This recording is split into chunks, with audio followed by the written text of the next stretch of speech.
کوردستان خەریکی ئامادەکاریە بۆ کارێکی گەورە.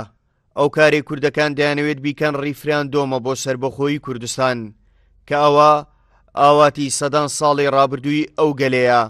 کورد هەموو کات ئەو گلەیە لە خۆی دەکات لە کاتی دوورینەوەی دەستکەوتەکان یەکڕیزی نێوماڵی کوردی تێکچووە. ئێستاش کە داعش بەرەو کۆتایی و کورد خەریکی ڕیفراندۆمە بەهۆی ململانەی حزبی پارلەمانی کوردستان پەخراوە. ریفراندۆم بوعدی یاسایی و سیاسی هەیە. ریفراندۆم دەبێت بە یاسا لە پەرلەمانی کوردستان ڕێک بخرێت، تەنزیم بکرێت، قانون دەربکرێت بۆی بزانین ریفراندۆم بۆچی دەکەین، کەی دەیکەین، چ میکانیزمێک دەگرینە بەر، سنووری ریفراندۆم کوێ دەبێت، کێ بەشداری لە ریفراندۆم دەکا و ئایا ناوچە کوردستانیەکانی دەرەوەی ئیدارەی هەرێم کە تا یاسا بە فەرمینە گەڕێنراونێتەوە لە بازنەی بەشداریکردنی ریفراندۆمدا دەبن یاخودنا.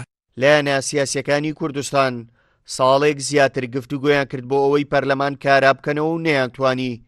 بۆ دوومانجیش دەچێت قسە لەسەر ئەنجامدانی ریفراندۆم دەکەن، بەڵام بەشێک لە حزبەکانی کوردستان ریفراندۆمیان بێکاراکردنەوەی پەرلەمان لاپەسەند نییە. دیارە ئێستا کە یەکێتی نیشتیمانی کوردستانیش زۆر تاکیدی لێ دەکاتەوە کە ئەوە پێویستی بە کاراکردنەوەی پەرلەمان هەیە و پێشی ئەوەش پێویستی بەڕێخستنەوەی نێوماڵی کوردی هەیە لە ڕووە سیاسێکەوە، چونکە تو ئەگەر بێ باسی ریفراندۆم و سەربەخۆی بکەی، ریفراندۆم و سەربەخۆی وا بە ئاسانی نابێت، تۆ دەبێت ئیشی بۆ بکەی کە ئێمە ئیشمان بۆ نەکردووە بەڕاستی.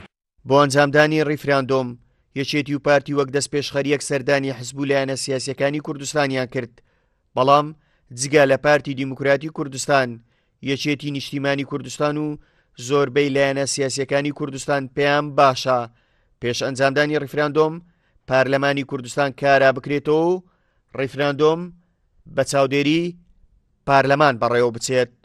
هاوکار عەبدوڕەحمان، کورسات نیوز، هەولێر.